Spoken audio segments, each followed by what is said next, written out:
GT Holidays, South India's #1 travel brand. You know you are special when you're with GT Holidays. எங்க சேதாரத்துக்கு மேல கொடுத்தீங்கன்னா உங்க காசை waste பண்ற மாதிரி தான்.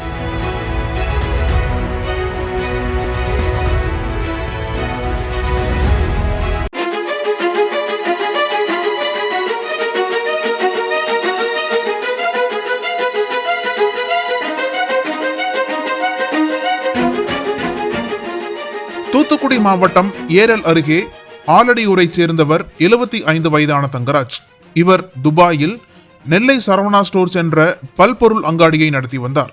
தொழிலதிபரான தங்கராஜ் தனது குடும்பத்தினருடன் துபாயிலேயே வசித்து வருகிறார்.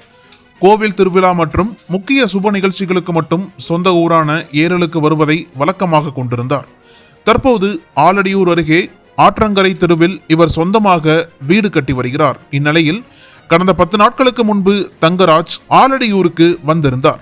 கடந்த டிசம்பர் 8ஆம் தேதி இரவு தொழிலதிபர் தங்கராஜ் புதிதாக வீடு கட்டும் இடத்திற்கு சென்று பார்வையிட்டார்.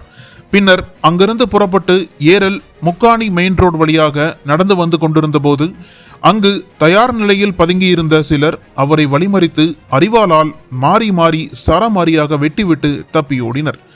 இதில் கழுத்து மற்றும் தலைப்பகுதியில் பலத்த வெட்டுக்காயமடைந்த தொழிலதிபர் தங்கராஜ் இரத்த வெள்ளத்தில் சரிந்து விழுந்து சம்பவ இடத்திலேயே உயிரிழந்தார். தகவல் அறிந்த ஸ்ரீவைகுண்டம் டிஎஸ்பி நிரேஷ், ஏரல் இன்ஸ்பெக்டர் பத்மநாப பிள்ளை ஆகியோருடன் போலீசார் சம்பவ இடத்திற்கு விரைந்து சென்று தங்கராஜின் உடலை கைப்பற்றி தூத்துக்குடி அரசு மருத்துவக் கல்லூரி மருத்துவமனைக்கு அனுப்பி வைத்தனர். அப்பகுதியில் பொருத்தப்பட்டிருந்த சிசிடிவி கேமரா காட்சிகளை போலீசார் ஆய்வு செய்தனர்.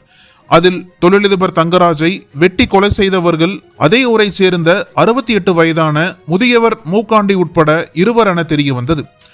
இது குறித்து போலீசார் தொடர்ந்து விசாரணை நடத்திய போது மூக்காண்டியின் மகன் 28 வயதான கோட்டல முத்துவை வேலைக்காக தங்கராஜ் துபாய் அழைத்து சென்றது தெரிய வந்தது.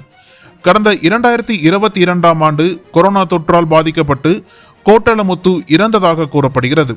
அவரது உடலை சொந்த ஊருக்கு கொண்டு வராமல் துபாயிலேயே அடக்கம் செய்துவிட்டார் தங்கராஜ்.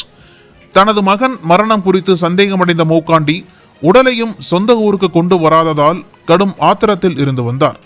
இதன் காரணமாகவே தங்கராஜை மூக்காண்டி வகையரா கொலை செய்திருக்கலாம் என தெரிய வந்துள்ளது. இருப்பினும் இந்த கொலைக்கு வேறு ஏதேனும் காரணம் உள்ளதா என தனிப்படை போலீசார் தொடர்ந்து விசாரணை நடத்தி வருகின்றனர்.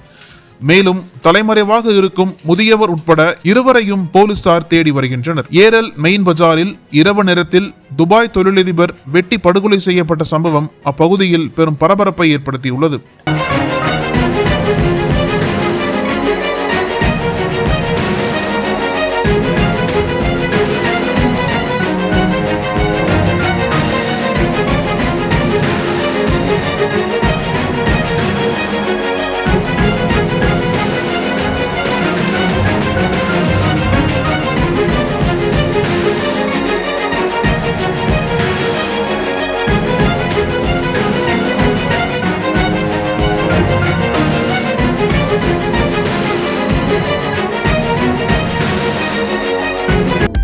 அனல் பறக்கும் செய்திகளை அப்டேட் செய்து கொள்ள நக்கீரன் களத்தை இப்பவே சப்ஸ்கிரைப் பண்ணுங்க.